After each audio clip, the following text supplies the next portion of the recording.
Get the point. Take a step forward. Mimi swali langu ni nataka kufahamu hawa watumishi, mfano unaona anatoa miujiza kweli, watu wenye magonjwa wanapona, na kila anapoenda kwenye mikutano kule na watu ni wengi mpaka wengine yani washinda pa kukaa. Mtu kama huyo ni unaweza kusema ni nabii wa uongo au iko vipi? Haya, ni hao tu. Ni hao tu. Aleta maji. Jamani, Bwana asifiwe. Amina. Kile kitabu cha Mathayo 24:24 ameandika hivi, tazama Yesu akasema kutatokea na manabii wa uongo na makristo wa nini? Wa uongo. Nao watafanya ishara kubwa na nini? Na maajabu. Swali la mjumbe wa pili anauliza, mbona leo watu wanafanya miujiza ya uponyaji na watu wanapona? Je, hilo tueleweje? Muelewe Yesu alisema hivi, manabii wa uongo na makristo wa uongo, Yesu aliwatabiri watakuja na kufanya maajabu, ishara na maajabu. Ina maana kama ni wagonjwa watafanya nini jamani? Watapona kwa uwezo wa shetani, watapona kwa uwezo wa uongo. Maana Biblia imeandikwa hivi, kitabu cha Wakorinto wa pili 11. Soma hilo fungu la 13. Ameandika hivi. Wakorinto wa pili sura ile ya 11. Ule mstari wake 13, soma wewe. 13 maandiko yanasema hivi.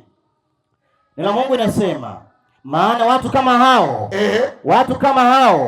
ni mitume wa uongo, watenda kazi kwa hila, wanaojigeuza wawe mfano wa mitume wa Kristo, waonekane kama mifano wa Kristo. Mitume wa nani? Wa Kristo. Wanajigeuza kuonekana kama mifano wa mitume wa Kristo.